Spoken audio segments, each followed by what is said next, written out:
You're listening to Tarazi Tuesdays with the Bible as Literature.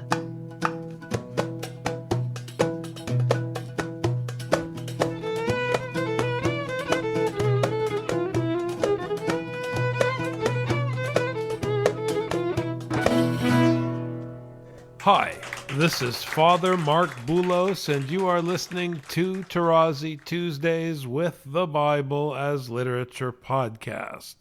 This week, before explaining the centrality of atonement for the people, the high priest, and even the earth, Father Paul highlights the Bible's emphasis that God is the owner of all life, and life itself is linked to blood and the seed.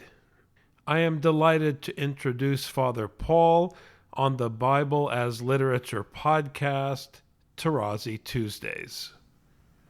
Verse 33 at the end, also for her who is sick with her impurity, that is, for anyone, male or female, because first you're speaking about the male, and you add also the woman, and you say who has a discharge, and for the man who lies with a woman who is unclean. Okay? Because there is shedding of blood. And remember the strict command of God after the flood, that blood cannot be shed. Even the blood of an animal by another animal.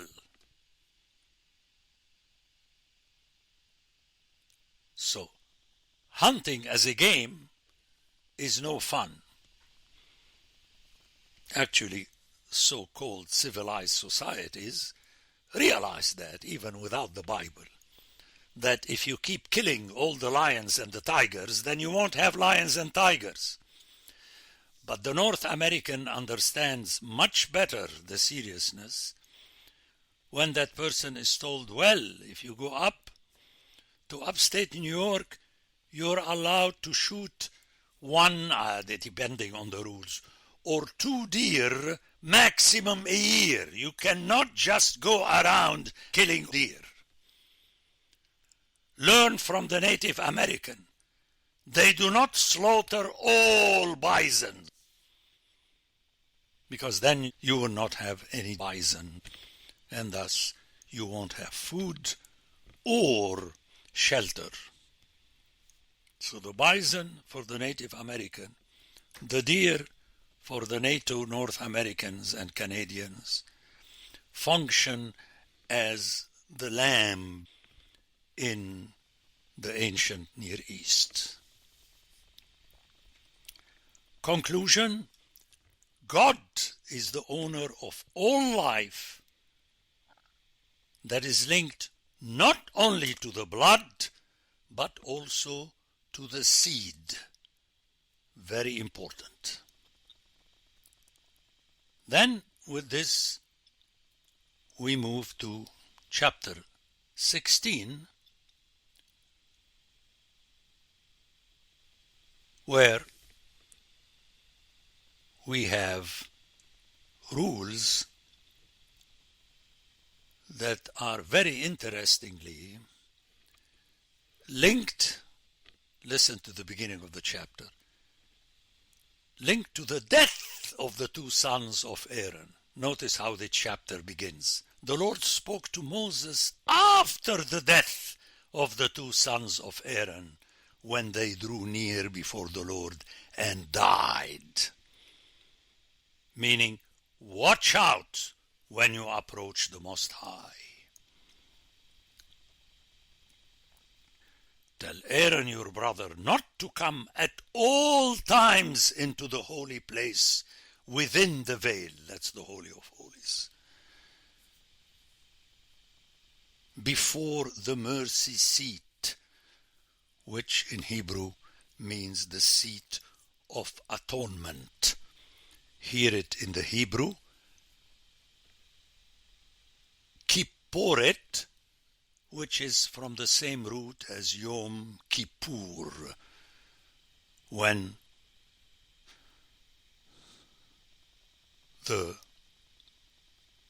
high priest enters once a year to atone for himself and everybody, including also the earth.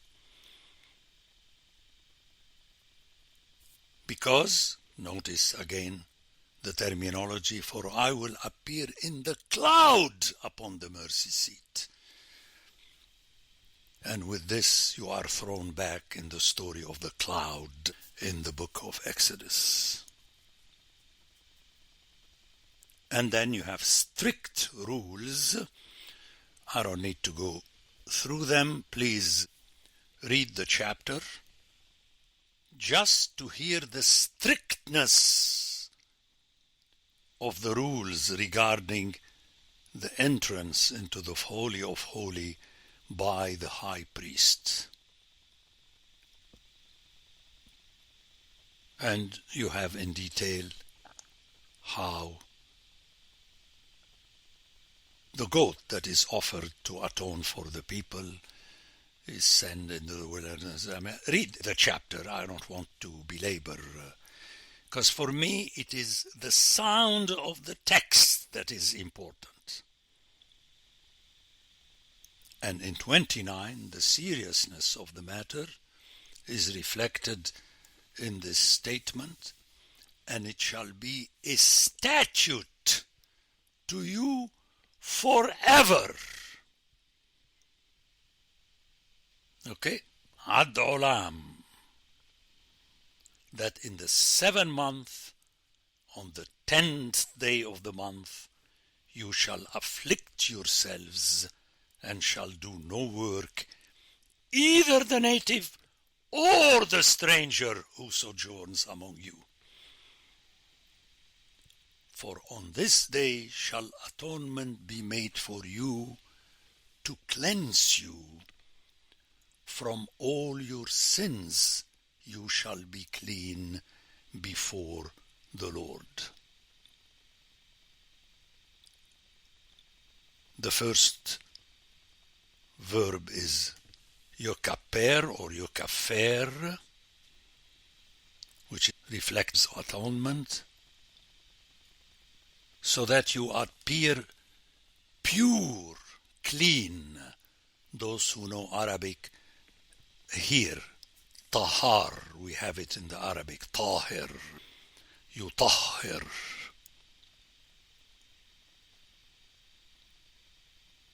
From all your sins before me, you will be purified. Okay? So that is the centrality of the Yom Kippur, because it applies not only to the people, but also to the high priest and even to the earth. Let's hear the ending. It's a Sabbath of solemn rest to you, and you shall afflict yourselves. It is a statute forever. You have to feel what the sin did to you. It made you disobedient to God, who is the source of life.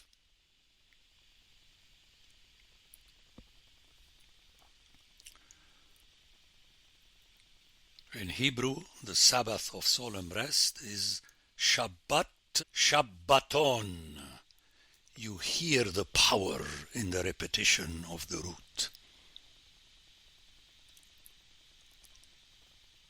And this is a statute forever. Hukat olam, a statute of the age. And the priest who is anointed and consecrated as priest in his father's place shall make atonement wearing the holy linen garments. He shall make atonement for the sanctuary, and he shall make atonement for the tent of meeting and for the altar. Amazing. And he shall make atonement for the priests and for all the people of the assembly. The atonement includes everything that ultimately your hands have produced. Obviously by the command of God, but you build them, the sanctuary and the tent of meeting and the altar. And very probably you misused them.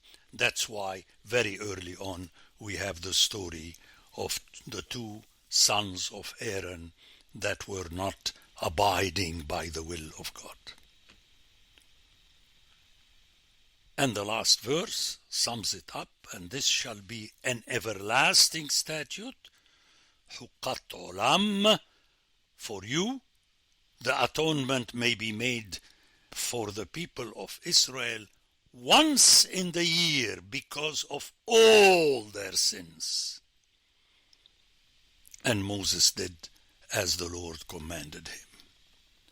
That's the centrality of the Yom Kippur, the Day of the Atonement. Then the following chapters from 17 to 26 is termed the law of holiness by scholarship. It's because it stresses the holiness of God and how we are to be holy. Later on you shall hear this text where God says, "Be holy as I am holy." This holiness of God is very important. It is central, reminding you that he is taboo. That is the original meaning of holy. He is otherwise, and in his presence you have to remember that.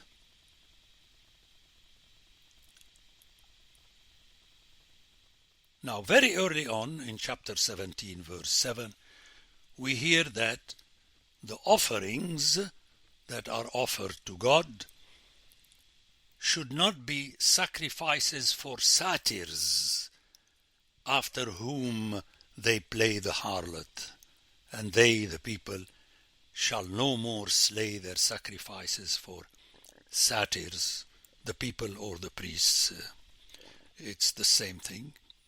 After whom they played the harlots, and here you have that key word, zonim, as harloting. And this rule applies also to the strangers that sojourn among the people. And please notice the terminology where you have Hager, the stranger or the sojourner. Better to translate it as stranger, because the following verb is the verb gur, which I spoke extensively regarding it in Genesis 26, where you have to abide in the land as a stranger does, meaning you do not possess the land. That's why God was irate when the people wanted a Melech, an owner of the land. Okay, the Hebrew is very impressive. Hager, the neighbor, which is the meaning of the Arabic Shar. Okay, Asher Yagur, Betokem, in the midst of you. Recall how very early on, when Joshua enters the land, the first thing he is asked to do is to gather not only those whom he had circumcised, but also the stranger in the land, to listen to the law of Moses. So, wherever you are, the land is not yours, and we shall hear in more detail about that in the coming chapters. And you have to remember that God is the Adon Haaretz, as very early in Joshua we hear in reference to the Lord. The Bible as Literature is a production of the Ephesus School Network.